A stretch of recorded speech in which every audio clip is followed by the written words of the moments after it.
Honestly, the first myth of balance is just this idea that balance is doing everything at once. Instead of trying to spin all the plates, just prioritize those plates. And then if you need to spend less energy or focus on these other areas, then that's okay. That's totally okay. And you're going to feel balanced because the top priorities in your life are working. For me, it's spiritual. It is physical health, mental health. It's my relationship with my wife and with my family. And if those things are doing really good, everything else is going to be great.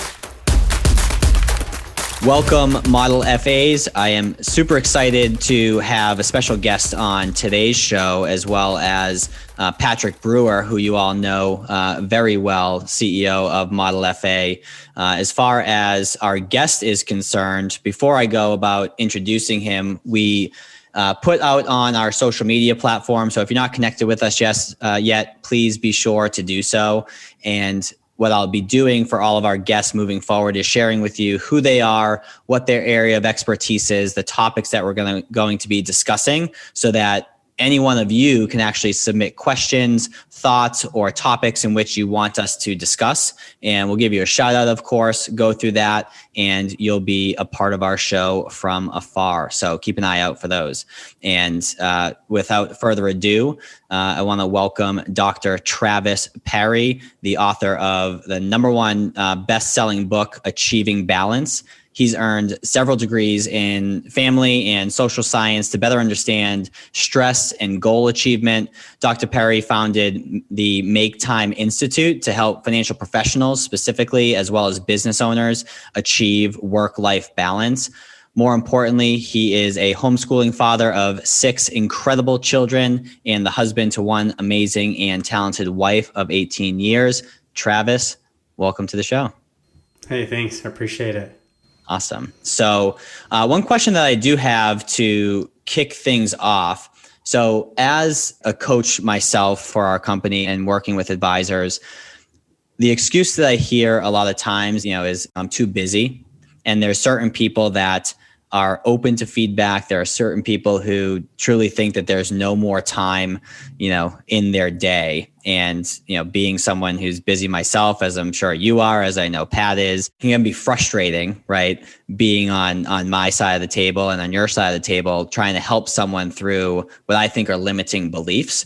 So when someone comes to you and says, hey, I agree I should be doing that, Travis, but I'm just too busy. How do you respond to that, and how do you help them work through that? Yeah, that's a question to unpack carefully. And obviously, it would really depend upon my experience with that person, but just kind of out the gate. Yeah, you bring up a good point. A lot of the issues that people face really aren't the traditional managing of my time, but a lot of it has to do with where they value that time, the priorities that they put on that time. Much the similar as financial advisors are helping their clients to manage money. This is an intangible, right? Time is an intangible. How do you manage something that's an intangible? Well, we don't necessarily manage it. We try to put our values and priorities toward that, and then we get an outcome based off of where our direction is. So with managing money, you have a portfolio, you have goals, financial goals you want to achieve. If you put your money where your values are, then your end goal is hopefully what you desire. And the same for your time. What a lot of people are saying is, I don't have time for that, might actually be, I don't value that yet. Or I want to value that. Help me understand why I should. A lot of what I do with advisors is that second part. They know they should be balanced. They know they should have time outside of work, but they love what they do. They love their clients. And they're in an atmosphere right now that is hypersensitive to every which way of the market and politics, et cetera, all combined. And then on top of it, working from home with very loose boundaries. This is a total, turbulent time that everybody talks about. Yet, if they truly valued work-life balance, they'd still figure that out. If they truly valued, their physical health, they'd get a home gym and they'd buy the stuff on Facebook Marketplace because everywhere else at the big box stores is all sold out. Like, you just figure it out because it matters to you. So that's where I start. And I wouldn't say that's where I end, but that's where I typically would start, David. So to get even more granular than that, right, as opposed to saying, well, figure out what you value. Like, are there any exercises or, brainstorming sessions or time with their spouse or time with their business partners where they should be setting aside and like whiteboarding these things out? Like, what do you suggest is step one in terms of how to figure that stuff out? I always have people go through an exercise very beginning, and that is just tracking their time. It's just an introductory thing. You think, oh, that's so basic. Yeah, so is tracking your money. So is creating a budget, right? But financial advisors, we're above that. Like, we help people with their portfolios and these complex issues. Yeah, but the reason why most of them got there is because of these basic skills. So go back to the basics, track your time. What I find the immediate reaction to most people when I have them do this, the psychological reaction is, wow, I can't believe how much time I waste on fill in the blank. That's it. And a lot of the course corrections come when you have to be accountable to someone else for where you're spending that asset. And the asset that we all have equal, is our time. That is the equalizer. So how are we using it? What are we doing with it? And it's that time that we invest that helps us to automatically achieve our goals. That is then the outcome. There's all sorts of other variables in this big equation, but if you do it right, you set it up right, and you invest the time into those things you really value, you'll get the outcome, and it'll come. It's funny, one of our clients, I'll call him out on the show, Eric Nelson, that I've been working with for a while now. I did something similar with him where I had him track his time in 15-minute increments, and talk about, pain in the butt. So he wasn't too happy with me when I assigned that to him, but he was a good sport and actually followed through. And I think this happens with most people that go through this exercise. They realize, oh, wow, there's 2 or 3 hours in the day that are just wasted on other things that could be spent with family. That's where you can work out, right? So I agree with the time tracker. Pat, over to you. So in someone who, and I know that you're a little bit of a psycho in terms of like working and whatnot. So, for the audience, just know that. But when it comes to running 2 companies, right? And think about some of the folks who are listening here, like maybe they're involved in more than just their financial planning practice, or involved in, their family, which is a business in and of itself, right? In terms of needing to invest time in that. How are you organizing your time to make sure that you're staying organized, you're following through, and quite frankly, you're not drained at the end of the day, and maintaining energy levels? Yeah. It's a great question. I think part of it is the exact thing that just happened right there on this podcast. I used to run the podcast, and we have found a host who is better and more energetically inclined to continue the show. And I think it's really about delegation, effective delegation, and as Travis said, clarifying the things that you actually value. We actually talk about this, David, the process that we created inside of our coaching program called Advisor DNA. Over the years, what I've found is that we ask a lot of financial advisors. We ask them to be experts at financial planning. We ask them to do business development. We ask them to understand marketing, to lead, to improve their team dynamics, to set up different incentive and accountability systems for their staff. All these different things that pull from different types or different parts of your brain and your skill set. And I feel like as an industry, we just really expect a lot from a financial professional to be successful in their business for themselves, their family, and their clients. And what I realized over the years is that I'm energetically inclined to work on very few things. I feel like I have 2 to 4 productive, creative hours in a day. And if I miss that window, then I'm always feeling like I'm playing catch up. So what I've tried to do over the past, I would say 12 or so months, is identify potential in people where we can get them energetically placed inside of the business somewhere where they feel excited to continue to do the work that they're doing and to expand their role inside of the organization so that I can step back and do things that interest me: strategy, leadership, figuring out kind of different products and services and things that we can offer to improve advisors and consumers' experience with our industry. So I think there's no magic bullet. And, before we even started the podcast, one of the things I said was I've got 3 more calls after today's podcast. And right now it's 3:00 on a Friday. So there's no solution that I think is like right out of the box going to work for everybody. And the way I guess evolved as an entrepreneur is initially you go into that rise and grind mode where you're just hustling. So you've got that hustle period where you're just borrowing from your future energy stores. You're literally just depleting your future energy at the expense of doing the things that you want to do today. And you reach a point where you're not really able to do that effectively anymore, and you actually start to burn out. So what I found is that you need to acknowledge that as an advisor, as an entrepreneur, as a business owner, you will go out of balance. And Travis may challenge me here, and this might be a good point of discussion, but I believe you will go out of balance, and that's okay.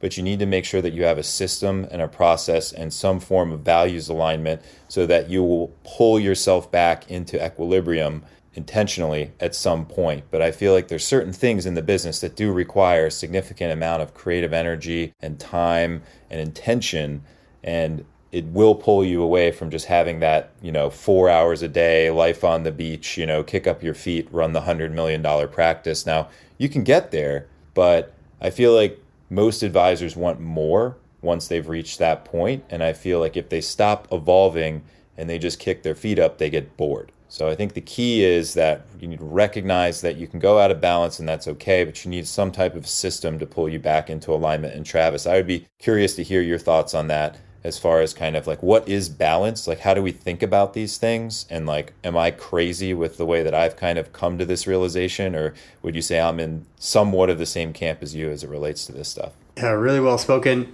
It's interesting because, I'm holding my book in my hand, looking at it going, did I name this book right? Like I thought about calling it The Myth of Balance. Okay.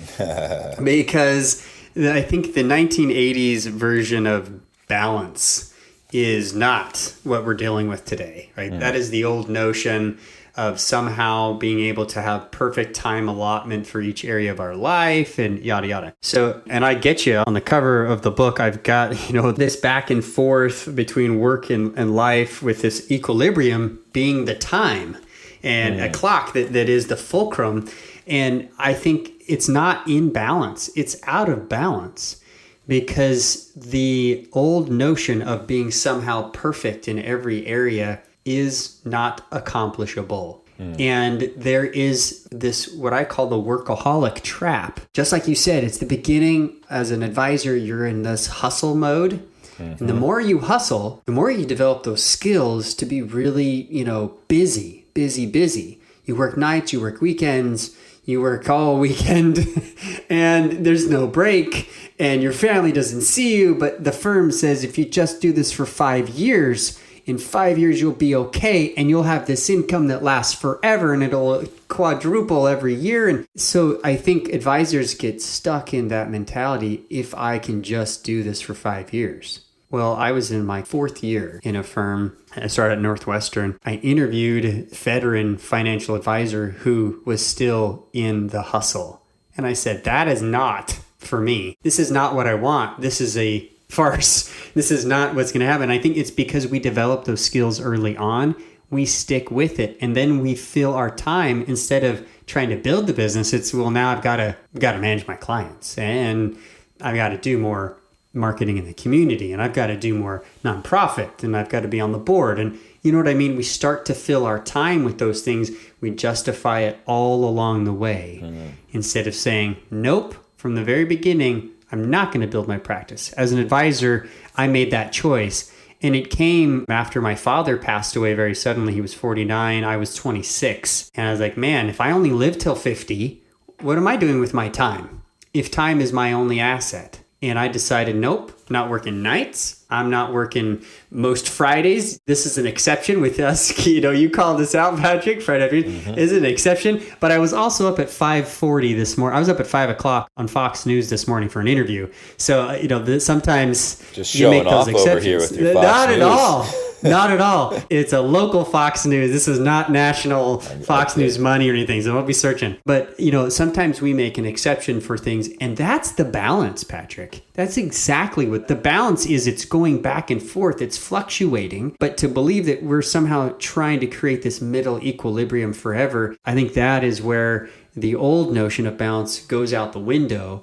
And the ideal is to create an ideal calendar that you are happy with, that you're living, and that 80%, 90% of the time you're hitting. Because we all know life happens, emergencies show up, exceptions can be made. But the justification of making the exception every day. If I worked every Friday, my wife would be like, I thought you were taking Fridays off. Yeah, I thought we were doing that. I'm like, I could do that once a month, especially if I take a vacation the whole week before. Like, that's an exception that can be made. But we need to be the good stewards of that time so that we can keep a balance. I really like what you said about an ideal calendar. And then, Pat, I'm going to go back to something that you said about delegation and finding where other people derive energy, because there's a book recommendation that I want to make. But while we're on the ideal calendar, one thing that's been super helpful for me is like little things to put in the calendar so that you build it around. So typically, and again, you got to be good with this 80 to 90% of the time because life happens or there's a meeting that, you're okay with making an exception for, but making sure that things from like I have when I'm going to journal in the morning and in the evening, when I'm going to go to the gym, when I'm going to advance relationships, when I'm going to do business development, when I'm going to listen to an audiobook, when I'm going to have dinner, if I'm going to walk or run that day, when I'm going to plan out my following day, meditate, etc. And then I typically have meetings between 10 and 4, and all the things I mentioned are before or after that. Right. So that if someone, and they're literally in my calendar, so that I have to make the conscious decision to overbook that. And because we're not used to like overbooking things, but it would be easier to fill in a blank space in your calendar. So just set up those meetings with yourself, like secure your mask before helping others, like they say when you go on an airplane, and just have those as recurring events into the future. That's been something that's been super helpful for me, because if I can spend, from a little bit of a psycho too, and waking up at 4 or 4:30 in the morning. So if I a little bit of a psycho, a lot of bit of a psycho, but waking up that early and then not having any meetings until 10, like I have 5 or 6 hours to do what I want to do, to move my health and fitness forward, to move, my business forward, to move, those things that are important to me forward, before then giving myself up to everyone else and being of service to them for the remainder of the day, or at least till 4 o'clock, right? Pat, one thing that you mentioned, I think over the last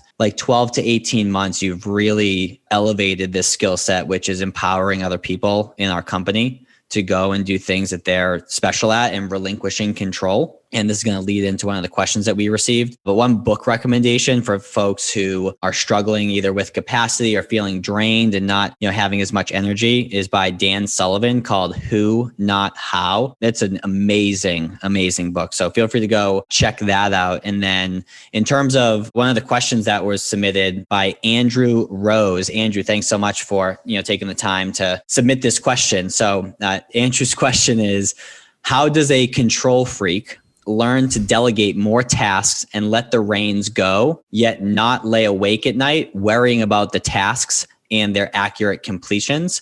And he went on to note that this was submitted by a self-admitted control freak. I guess I'll take a crack at it first. Obviously, Travis probably deals with this day to day with his consulting and everything related to achieving balance.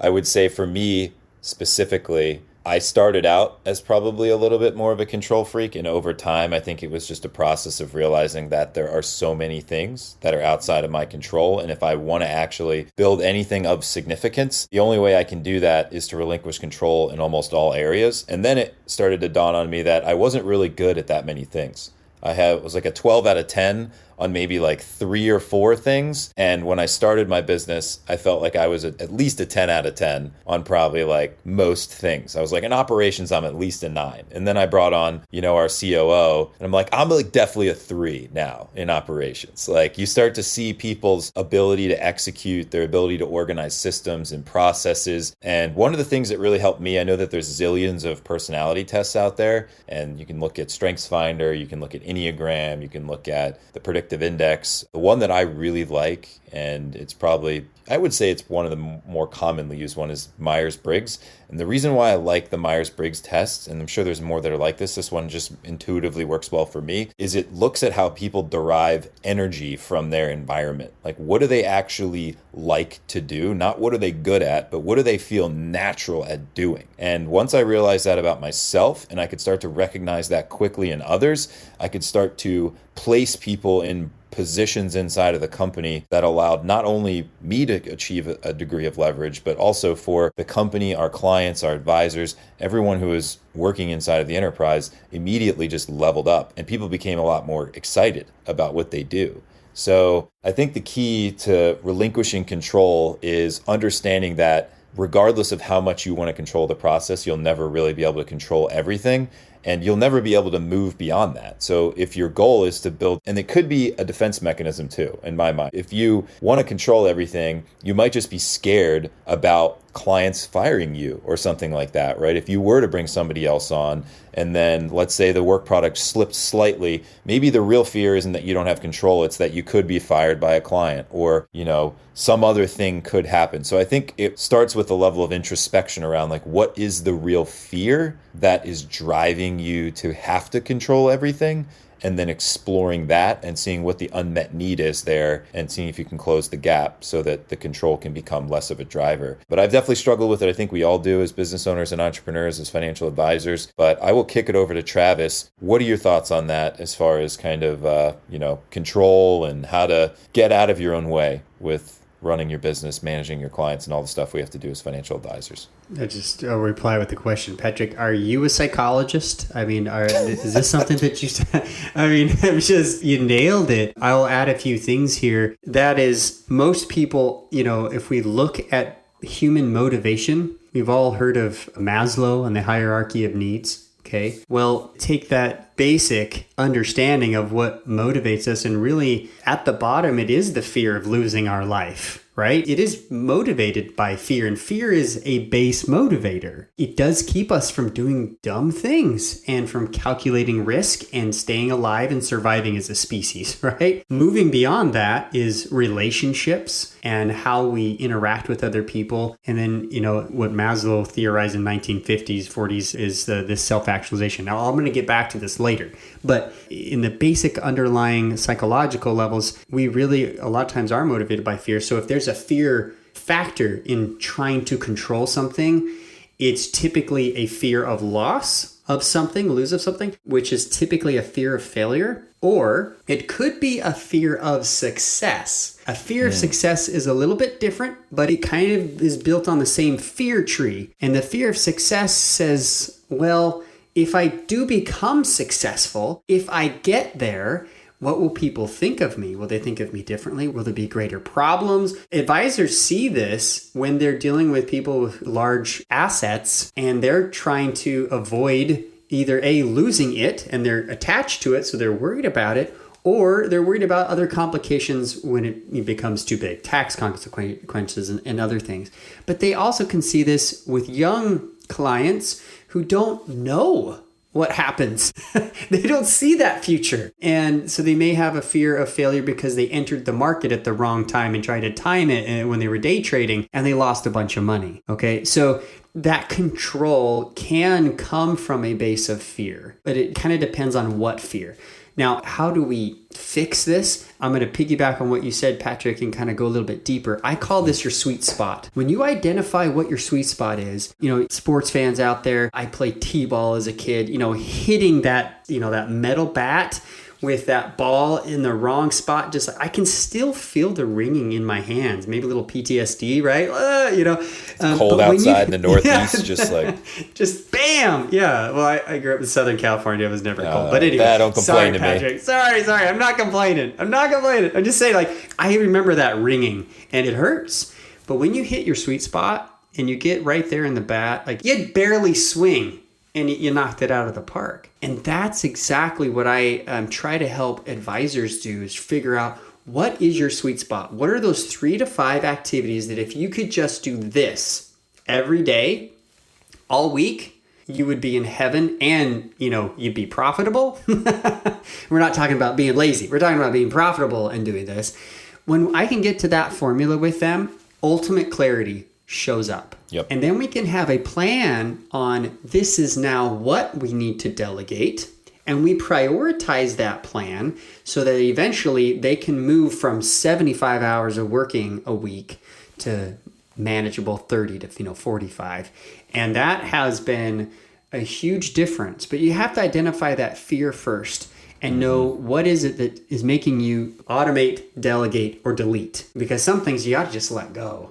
Some things you can delegate. Some things it's fine to automate, and you don't need to hire someone to actually do it. And that it does take a little bit of practice to know the difference. I'm a big fan of automating the non-human components of your business. That way you can put more of your human effort into, experience and things like that. I like the start of the process. So to get, very granular for Andrew, who asked the question, the start from what I'm hearing from you two is identify the why is this occurring, or why is there angst? I think step 2, quite frankly, is, one thing that we do with our clients is we perform an energy audit with them where we identify where their zone of genius is compared to their zone of incompetence and everything in between. And basically whatever's in the bottom 2 quadrants, they should just be automating, delegating, or deleting. Is there a step beyond that, Travis, that you can identify outside of just starting to automate, delegate, and deleting? Is there a step in between, or is it just a matter of identifying the why, identifying the what, and then taking action?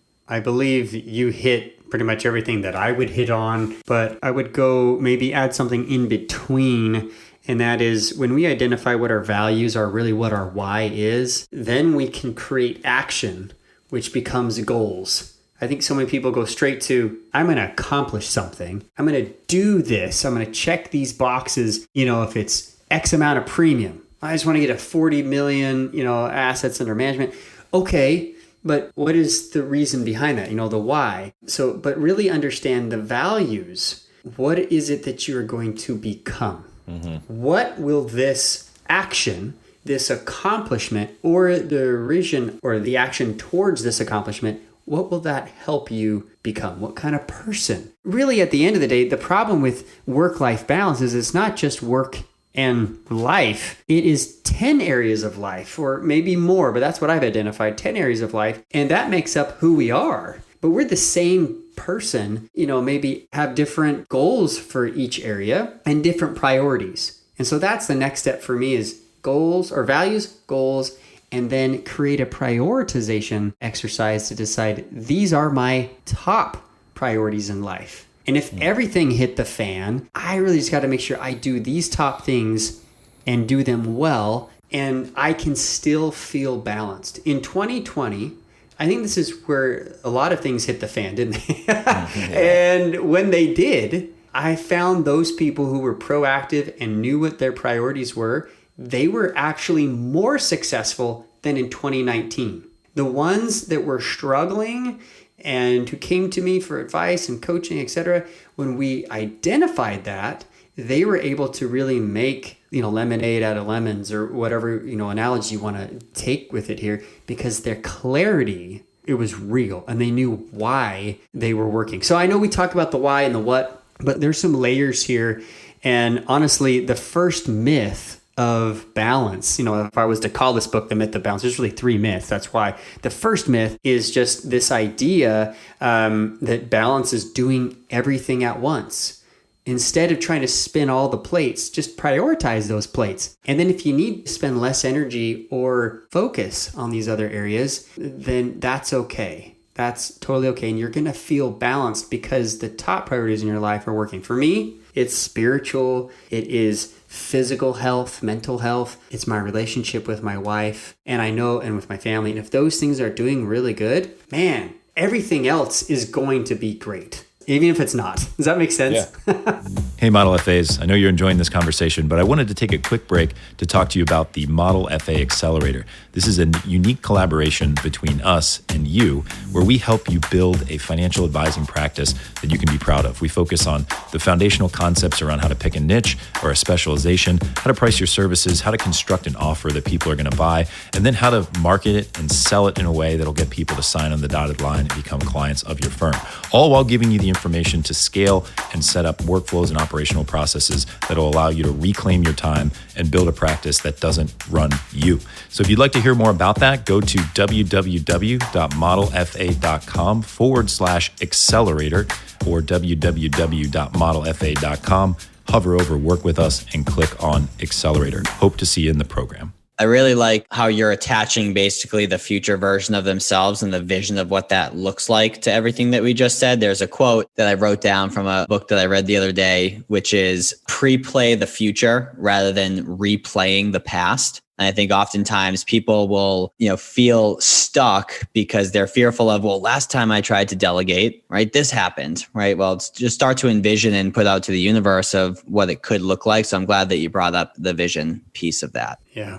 So next question from one of our friends on social. So Brian Thorpe, who is actually going to be a guest here in a few weeks. So stay tuned for that episode. Excited for that. His question was, and this is actually good timing because you just brought up how a lot of stuff hit the fan here in 2020. And this is a little related to that. So for financial professionals continuing to work from home who previously worked in an office setting, how has your guidance on time management evolved? Has it evolved? And do you feel like working from home makes it easier or more difficult to achieve the work-life balance? So I've, full disclosure, I was an advisor from '02 till I was licensed up until 2010. Okay. So good 7-8 years run. And I worked from home about half of that time. I moved to a home office like 2006 or something. So if I do some of that math, maybe a little bit less than half. And I found that when I'm working from home, especially with children, you have to have very clear boundaries.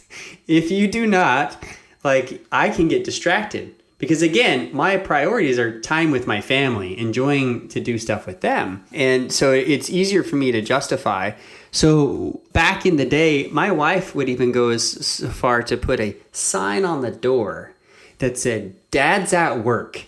And on the other side, I flipped it around, "Dad's home." And my kids would know that that's what's going on. And we just had to train them from a very young age. Dad works from home. Wait, your dad doesn't? It's weird for them to hear about, oh, well, that's cool. Where does your dad work? And so this has been something that I personally have been doing for a very long time and have found great productivity from it. Now, it's not for everybody. That was never part of my curriculum. But when 2020 came and everybody was doing this at least for a period of time or in some form or fashion, the big question is, well, what do we do now? And with my children all being home, because we homeschool, there's a lot of things I have been accustomed to doing. I have these, noise canceling headphones, because if they're playing the piano and if they're singing or they're loud banging on the drums or the guitar or whatever, making something out of wood in the other room, but I've got to stay focused. And so I've got to create those boundaries.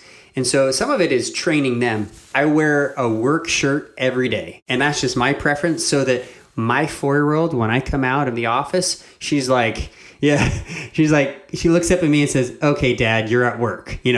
Instead of me having to tell her every single day, "No, I can't play." I've just trained her that when I change into my t-shirt, I'm yours. I get to hang with you. I'll do whatever. We'll read books. We'll play dolls. We'll go outside and play kickball, whatever you want to do, ride bikes. And then she knows. And so I don't have to constantly be breaking her heart because she likes hanging out with Dad. And that's a good thing, right? So there's boundaries. And the way I try to explain to other people is envision your place of work, even at home, as like a castle. That castle has walls and it has a moat. It has a drawbridge. It has these things to protect you so that you can protect it. All right?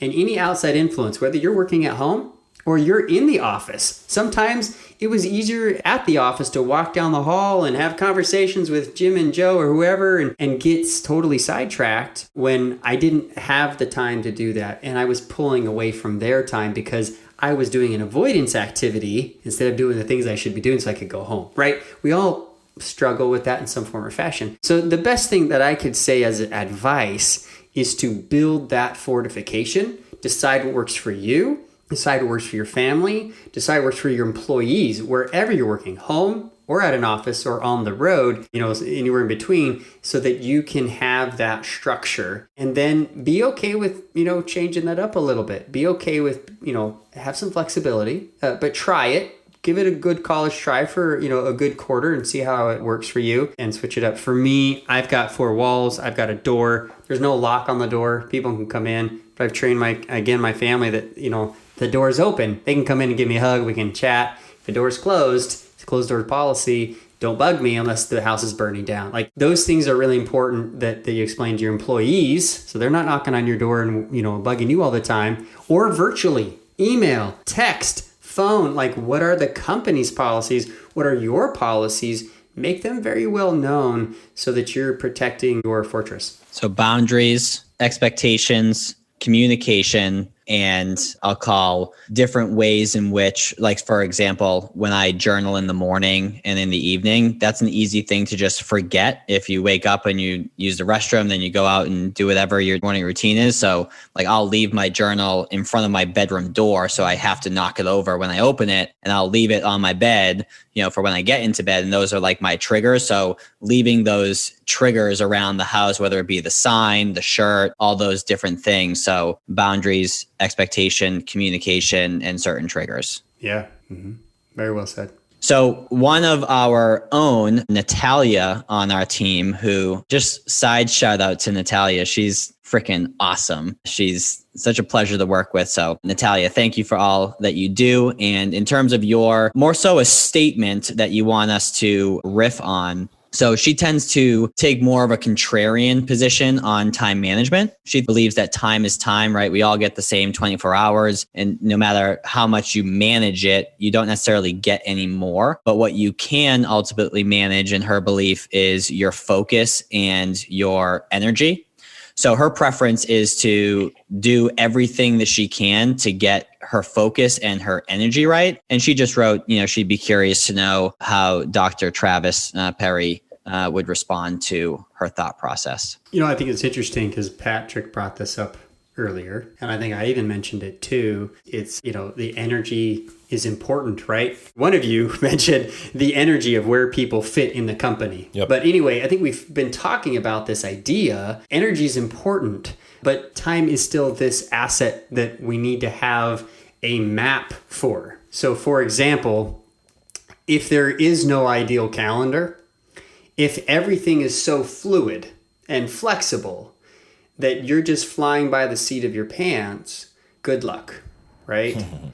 But on the other end of the spectrum, if everything is so rigid that the ideal calendar can't ever vary, good luck, right? There's terms for either one, right? There's more of this, that's like military, and we're talking like hippie, right? If we're going to throw this out here, okay, I'm trying to be PC, but if we look at the spectrum here, where we ought to be is on this spectrum, we ought to be to a place where we've got this ideal calendar, but be flexible and wise enough to know when we need to transfer our energy to a certain, place to be flexible. Like, for example, again, I made a conception for a Friday, but if that becomes the rule, then the ideal calendar means nothing to me. It means nothing to me. But if I can be there 80% of the time, the whole Pareto principle, 80-20, I can be 80% and 20% flexible. I feel good about that, and so should she. However, that said, that whole explanation, if your energy is wrong in the morning, if you're not taking care of yourself, like from the beginning of the day, it doesn't matter what it says on your calendar. You could destroy it.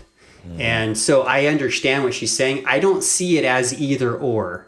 I see it as a little bit of both. Make sense? Yep. I would agree with that. I think there's a combination of like time blocking and making sure that you have the appropriate amount of time, and you also have the right level of energy to work on the thing that you're time blocking for. And I would also say that if those two things don't line up, it's okay to not do something if it just doesn't feel aligned with where you're at, and to push it, but make sure that you're assessing why. Like, what is the cause for why you don't feel like you want to work on this thing right now? So for me, what I've been introducing into my routine to like just get breakthroughs on things that just require more strategic and creative energy is I'll go and do an infrared sauna, and then I'll do a cold plunge right after that. Cold plunge right into a hot tub. Love it. And then dude, it's great.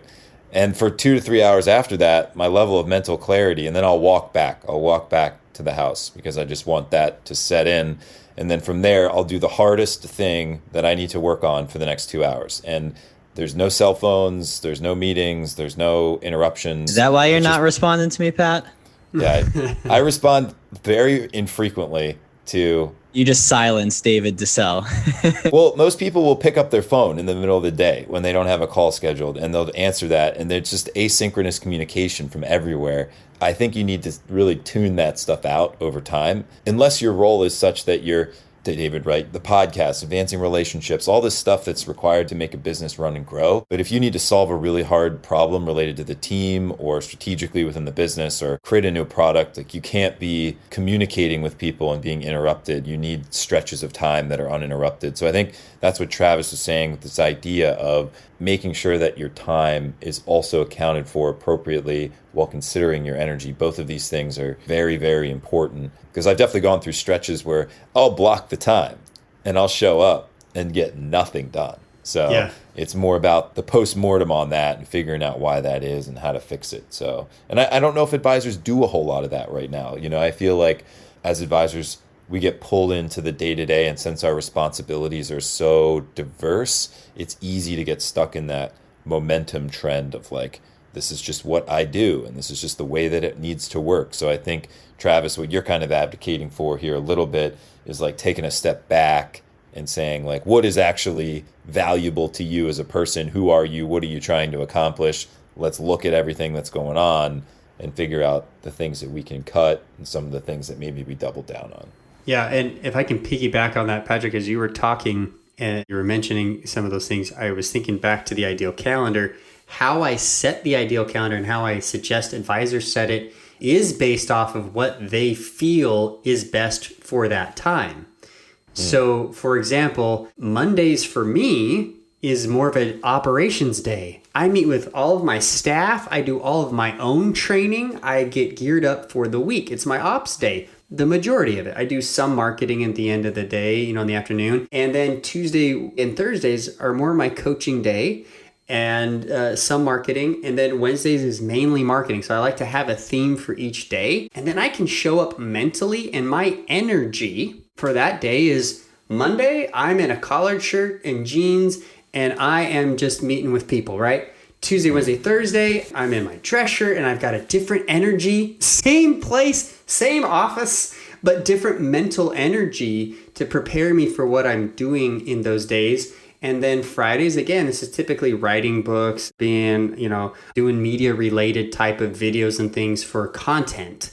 That's my content focused day. So that allows me to have that beginning. So however you want to set up your ideal calendar is up to you. I'm not the Dave Ramsey of 8 steps of, how to do this. Like, it's very much based on your values and how you feel. And so therefore the energy that goes into it should match. I love what you mentioned about that. And you really make me want to just leave and go to the gym and sit in a hot tub. But that's a different story. Cold plunge first. You gotta get the pain. Oh, that's right. I forget the pain. The pain usually is like working out, but I like that idea. I think some professional athletes I've heard of do something very similar. I had a friend who was a decathlete, and that's what they would do. Cold plunge and then just sit in the hot tub, and that is incredible. I'm training for the financial services charity boxing event that I want to throw. So I'm going to be challenging some people in the advisor circuit. More awesome. On the thought leader side, but we need a little bit of that after 2020. Get everybody back together. I agree. Different type of conference.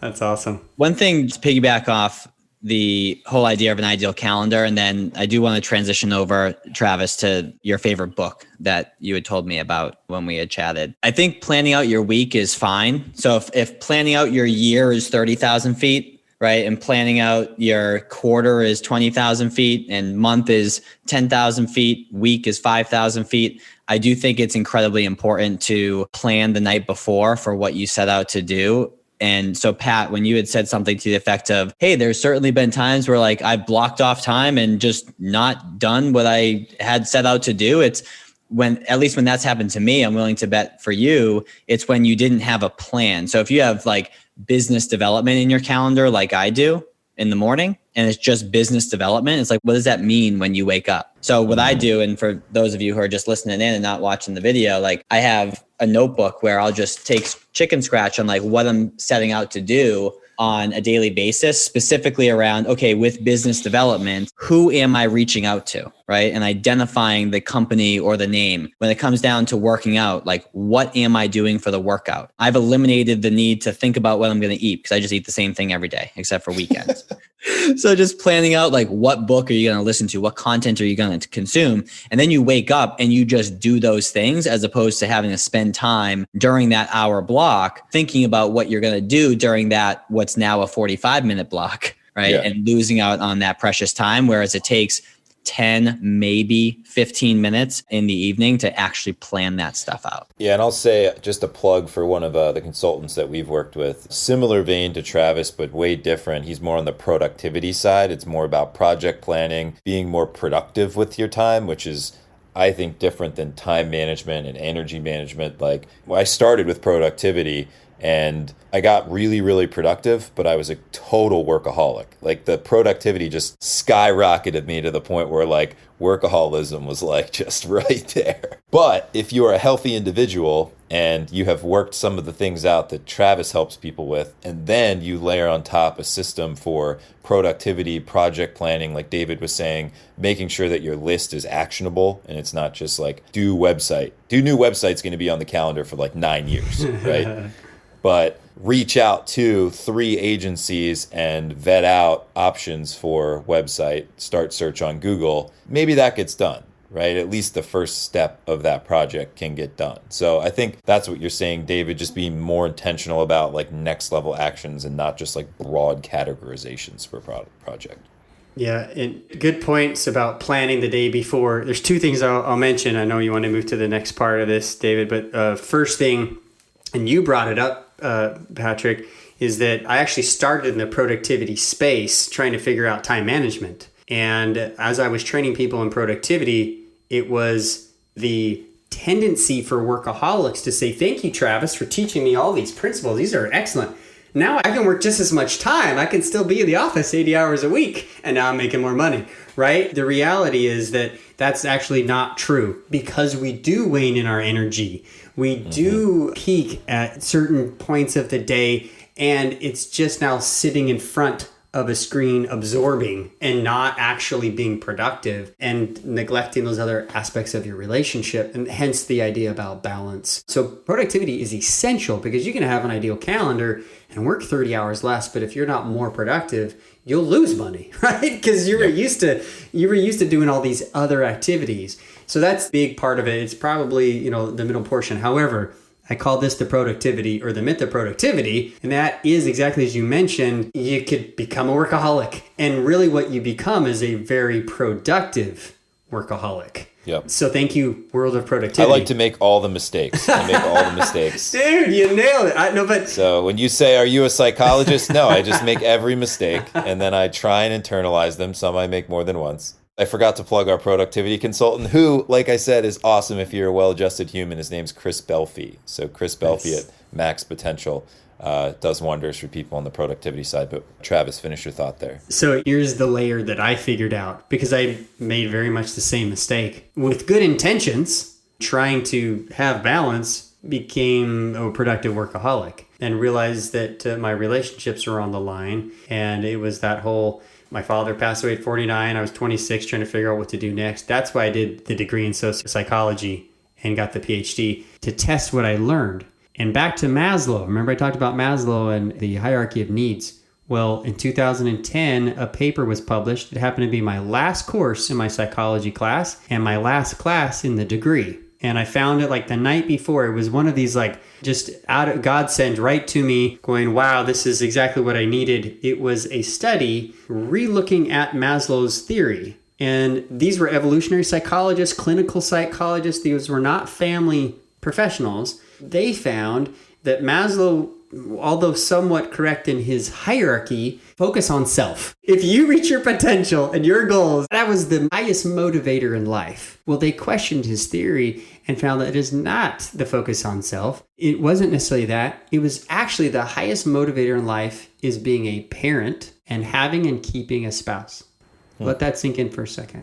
These are evolutionary psychologists. These are clinical psychologists. They're not focused on family, but they realized that looking at all the data, his did not match up with the current theories and trends of the day, understanding that actually, if we preserve and create the next generation, and don't we all want our children or our employees or however we look at the next generation of what's coming and next, want them to be better, do better, have a better life? Makes total sense. So I took that and went to my PhD experience trying to figure out how do I help people who are really motivated by family quit being workaholics. And what I found is that when spouses are incredibly supportive of said workaholics, control freaks, people who don't manage their time well, all of the above we've talked about this time, if they can be a support in this transition, that once you create a productive person who has balance, they won't go back. They won't revert back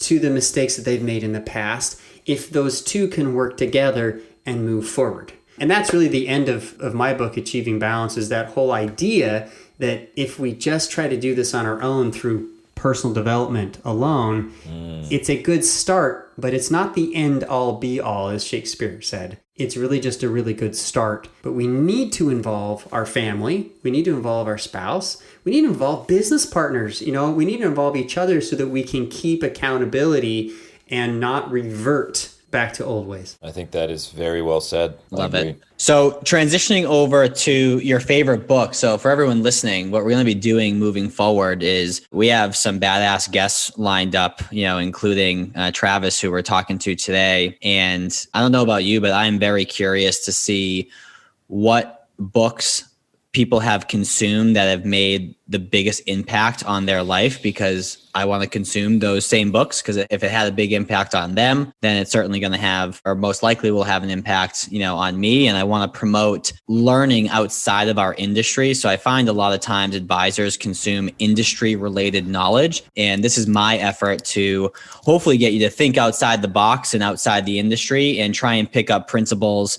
with, people who are in totally different industries or have totally different paths than what you're used to consuming. So Travis, your favorite book is Man's Search for Meaning by Viktor Frankl. And I did have a chance to listen to that before this session here. And one of the things that I guess stuck out to me the most, and then I want to go back to why it was your favorite. And then you also mentioned in our conversation that you bring this up a lot with some of the folks that you work with. So I want to know why that is too. But the biggest thing that stuck out to me was the idea that, someone's, whether it's a man or a woman, right? People's last freedom in life is to have the ability to keyword choose your attitude in any given circumstance. So this, for those of you who haven't read it, is a story about someone's journey through the Holocaust and the attitude and the hope that he had along the way. And it was just interesting to me how something, so evil and so scary, right? He could maintain a positive attitude throughout that journey. So with that being said, Travis, why is it your favorite book?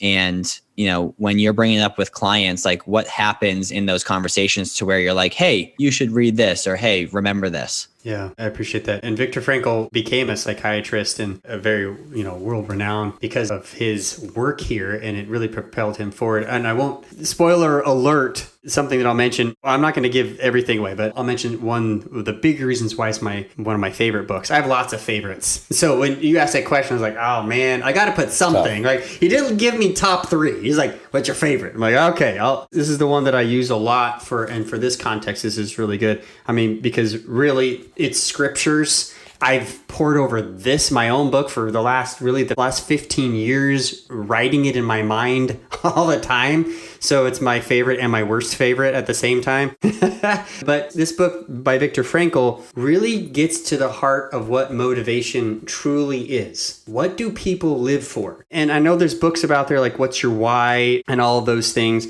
But this book, I believe, precedes most of those other books. It was written in 92, as a Jewish Holocaust survivor. He actually quotes Nietzsche, and he quotes, "He who has a why to live can bear almost any how." And Frankl figured out that his why was to be there for his wife, who was in another concentration camp.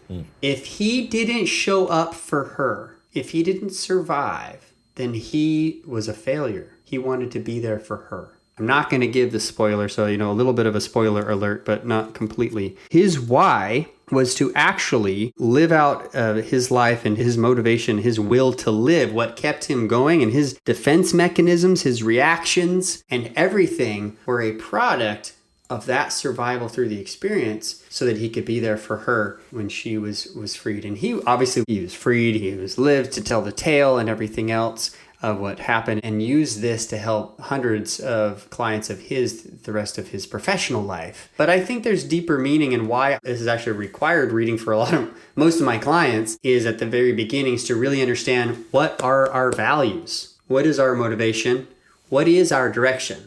And if we can dig really super deep there, then life is meaningful. After my father passed away, that was really a hinge point. I talk about it a lot, even 3 times today on the show. After he passed away, it was a hinge point in my life. He was my very first death claim. Okay. I had to process his life insurance policy, pay off my mom's home, her cars, set her up on a direction to get her going the rest of her life. That fundamentally changed everything that I saw about financial planning. I saw the beginning and the end in only 4 years of being in the industry. And I realized the work that you guys continue to do and the work that I have done is incredibly valuable, incredibly valuable. But I also realized that I wanted to help people, for me, not just in the financial goals arena, but in all areas of life, to really reach their purpose. And my tagline, Live Life on Purpose, is really what I help people to do. It's more than time management. It is balancing so you can achieve your goals both personally and business. Love that. I think one of the interesting things with the book as well, in terms of his meaning, to survive and be there for his wife, what was interesting is that she was at a totally different concentration camp and he had no idea if she was even still alive. So I feel like a lot of times when people, whether it's, any type of goal, personal, professional, financial, whatever, they may not know if that's possible. They may not know, if it's going to shake out in that particular way, but that doesn't mean you shouldn't in turn choose, right, to take the action to actually get there. So I thought that was pretty interesting in the book as well. Yeah, I love it. Cool. Well, Travis, thank you so much for being a guest on our show. Patrick, obviously, thank you for joining us. And Travis, you have a book, you have a podcast, you have your own services. Where's the best place for folks to find you? They can get me at Travis Parry with an A, not with an E, with an A, travisparry.com. It has all of my website, Make Time Institute, and the book. If they want to go to achievingbalancebook.com, so remember Achieving Balance is the title, achievingbalancebook.com. Right now I have a PDF they can download for free. They can read it. It's available on Amazon and Kindle and everything. And I've got the proof copy in my hand. The paperback comes out March 24th. And so that'll be coming out soon. But in the meantime, if they want more in time management in a similar vein, I have a download with the book. It's a 3-hour time management mastery training. We go over processing, productivity, organization, and getting out of the office so that you can be more productive while you're there. So that's all available for people right now at achievingbalancebook.com. Awesome. My selfish challenge to you, I did this with another one of our guests, which was our latest episode, Ivan Farber. It's tough for me to sit still and read a book. And I challenged him to record an audiobook, and I challenged him to do that towards the end of December, I believe it was, when we shot that episode. And it's submitted to Audible and it should be ready by February. So that's my friendly challenge to you. It's coming. It's on the project. It goes ebook, paperback, Audible, and then we'll work on a hardback cover later. But yeah, it's in the mix. It's coming. Love it. So I appreciate that. That's how I digest books. I listen to all the books I can, and the ones I really like, I actually purchase that, and then I mark it up like crazy because I use it more as like a resource, So. Love it. Well, for all of our listeners, don't go away just yet. We do have a special addition to the show here in a minute. But before we wrap up, for all of our listeners, one ask that I do have for all of you is if you found value in today's episode, share it with a friend, share it with a colleague, share it with your office. If you're in an office of advisors, share it on your social media. We'd really appreciate that. And then one thing that I'm going to be doing for these episodes, it'd be really helpful to build up our reviews on iTunes. So if you go ahead and write a review on the show, screenshot that review, that way I know it's done, and then shoot me a text at 978-228-2338. Again, 978-228-2338. Just shoot me a hey and a screenshot. I will then enter you into a pool, and every episode may be different, but for this episode in particular, I'm going to offer a free 30-minute coaching session to chat about whatever it is that you like. So go ahead, write a review, screenshot it, shoot me a text, and we will on the next episode share who that was, depending on when the recording is, of course. If not, you'll get an email and a shout out at a future episode. But appreciate you nonetheless. Thank you for sharing it. Thanks for writing the review, and stay tuned for the next part.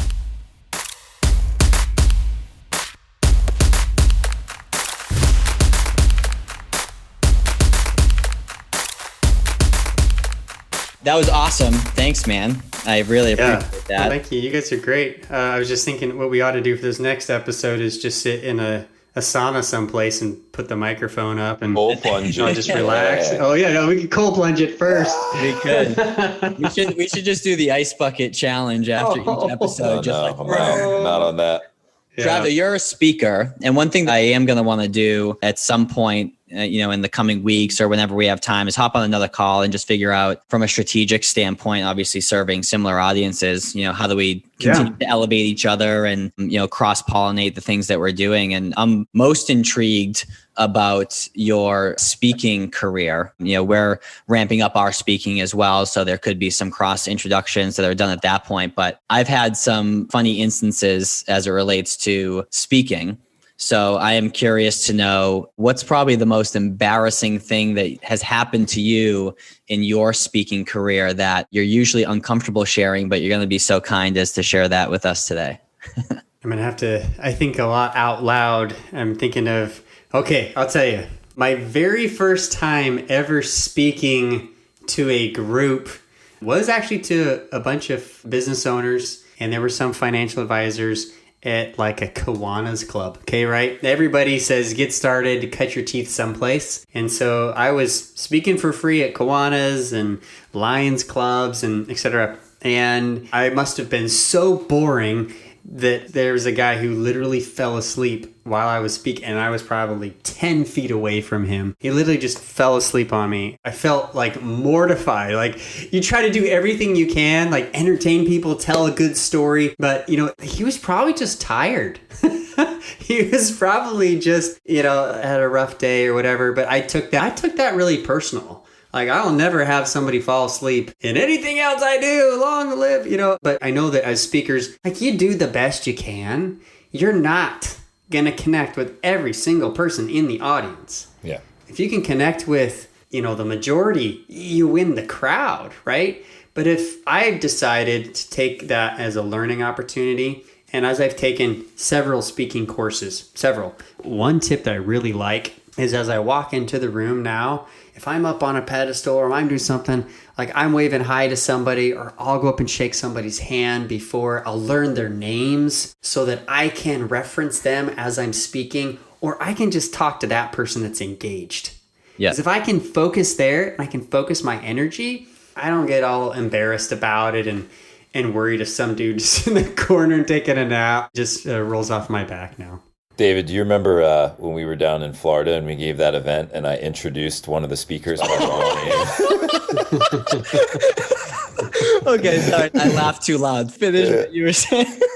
I mean, that pretty much caps the story, but I didn't remember, like, we met him one time and we all flew down to Florida. We were doing this advisor business mastery event where we were talking about marketing, biz dev, all the stuff. And we had a sponsor for the event, and their topic was going to be more on like captive insurance and other like business related kind of insurance solutions for financial advisors. And I kicked off the meeting and they were going to go first. And I just looked at the guy and I'm like, is he Frank? Is he Tom? Oh, no. Brian? I'm like, I just went with like the second option. And then I could just see his face go, ooh. And I'm like, all right. And then I clicked the slide with his face on it and his bio. I was like, yep, totally got your name wrong. Very awkward cocktail hour after the event. But. He's not going to be looking at you the same, is he? We all make rookie mistakes, but I think I look back to one. Really call me a rookie? This was like 6 months ago. This is oh, what? Ago. Oh, yeah. No way. This is like 10 years ago. Come on. This was a year ago. Yeah, it's been a year ago. It's already been a year. I'm a total rookie, though, for sure. I would have maintained my rookie status. I was going to introduce everyone wrong the rest of my life. Oh, you should just introduce him with the same wrong name every time. Yep. This is your new name. Like Travis, we're just going to call you Travis Parry from now on because it seems like you've struggled with that your whole life. So we're just going to keep doing that. That's right. That's right. I had when I was winding down my career as an advisor, Pat, you'll love this. When I was winding down my career as an advisor and, Travis, obviously with our Northwestern connection, there wasn't a ton of recurring revenue when you're early on in your career because you're basically, doing a lot of insurance planning and it's tough to gather assets early on in your career as a, 22, 23-year-old. So I was winding down my career, didn't know what I wanted to do next. So before I got into consulting but I still had obligations of like meeting with people for reviews and stuff like that. So what I had done, because throughout my advising career, I was at the 6-figure mark, but for the last 6 months, I just lost energy to do that stuff. And I just didn't care about the money. It was like, I'm just going to let this, dwindle down. So I was like, well, what am I going to do for money? I was like, well, I have a car. So, screw it. I'll drive for Uber. So I'm driving for Uber. Right. And, typically what I would do is I got finger quotes up now for people listening to the audio. I would work during the day, which I was just a lost puppy at this stage. And so I wasn't actually working or generating revenue. And then at night I drive for Uber. So I get this request and, I go and, pick this couple up and lo and behold, it's my clients who I have a review scheduled with 2 weeks from when I pick them up. So they open the door and they're like, David? Because I'm like helping guide them in their financial plan. And like they were actually clients of mine where I did win over their assets. And here I am freaking driving for Uber. And I'm just like mortified. Like absolutely mortified. And then I walked into their house 2 weeks later with a suit and no one says anything about it. Like everyone just knew. It was so awkward. So that's I love that. Helping them accomplish all their financial dreams and goals from the front seat of an Uber. Dude, there's so much you can play on that. Yeah, like let me help you. Let me drive your financial plan. Financial driver. I love it. Drive you to your future. Honestly, you'd probably get more productive discovery meetings because people would be driving around. They'd feel more relaxed. Yeah. Maybe we're onto something here. We get some people in the back seat. We give them a nice little old fashioned. They have their cocktail of choice. We just take them around town. Ask them feelings questions. When we have our Sprinter van, maybe that will be part of the strategy, Pat. Yeah, I'm not sure about the Sprinter van. There's too many connotations there. They might think that you're taking them someplace. But a nice car, this could work. What if we are? Are you on to us? Are you on to us, Travis? Yeah, I donated to some really good organizations that help find people that are lost. But, anyway, we'll leave that one there. But I think it's great. We can run counterintelligence against them. We'll run counterintelligence against those organizations. That's right. Love it. Well, I think that's enough embarrassing stories for today. So, Travis, again, appreciate you joining. You're a blast. Yeah, for sure. Pat, you're always fun, dude. So, thanks for joining. Thanks, man. I don't know if that's true, but thank you. Even though you're like, hey, David, take the podcast from here. You're like, I kind of want to still hang out for a little bit. So for everyone listening, you'll see Pat intermittently, and we'll bring him on. And we got some really, really compelling guests moving forward. So excited to add some value, enjoy some banter, and allow you guys to meet some new people. So thanks for tuning in.